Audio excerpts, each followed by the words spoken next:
Ken Marsh is chairman of the Met Police Federation, which says the police should be able to release their footage of the incident in full. Ken, Dawn Butler hasn't released all of this footage. Should the police be able to put it out? Well, Dawn Butler hasn't released any of our footage. She's released her footage. Correct. But the thing, there's several strands to this. Firstly, Dawn Butler was not stopped. The driver of the vehicle was stopped. She was in the passenger seat, yes. Right. So let's get this very clear. Dawn Butler wasn't stopped and searched. Nothing happened to Dawn Butler other than she spoke to some police officers and was quite belligerent and rude to them. And I thought they handled themselves in a fantastic way.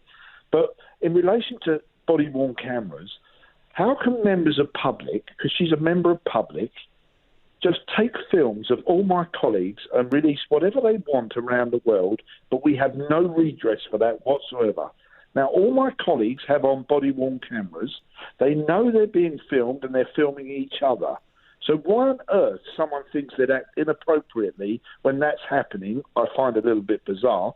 But why can't we share that? Because believe me, if you saw our video coverage, we would see a different story. Well, I don't understand, Ken, why that footage cannot be shared.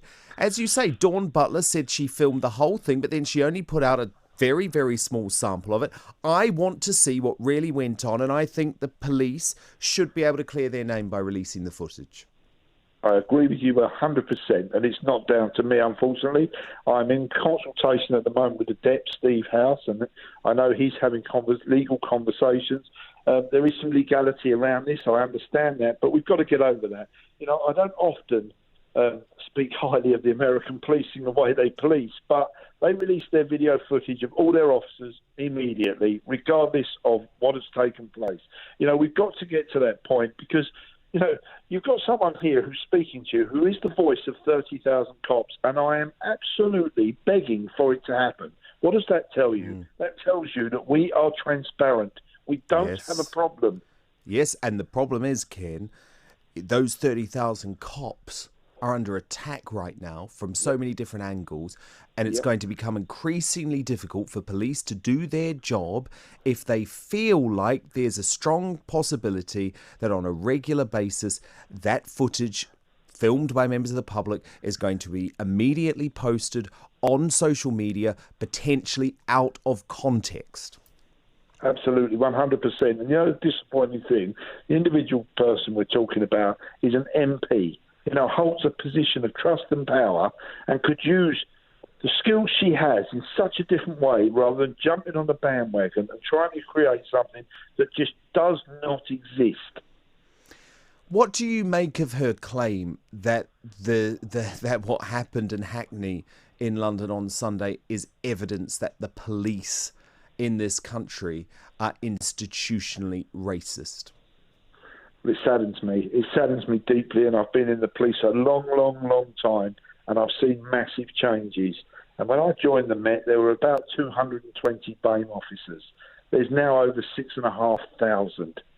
And I would say to you, hand on heart, that's not enough. Let's have more. But we're working towards it. So how on earth we can still be branded in this way is just, well, it's a slogan. It's a word that's rolled out, which doesn't represent my colleagues. They're deeply upset when they hear it because they're striving tooth and nail to make society better. And, you know, no one talks about when my colleagues rush to a stabbing over the weekend and they hold the poor individual's stomach in place before the ambulance arrives. No one talks about all these things. All they talk about is the negativity all the time. I know. And the vast majority of our police in this country are heroes. And we saw what happened, for example, in the terrorist attack at London Bridge, those heroic actions. That should not be forgotten. And I think release the tapes. Just get these tapes out there. Release them. And then we'll see if what Dawn Butler claimed was institutional racism really was. Release the tapes. Ken Marsh says he wants the tapes out. He says the officers involved want the tapes out. Let us see the tapes, because Dawn Butler is refusing to release the tapes or her footage in full. So let's see it. Let's see it. Let's put this to rest. Ken Marsh, Chairman of the Met Police Federation, thank you so much. Back in a couple of minutes.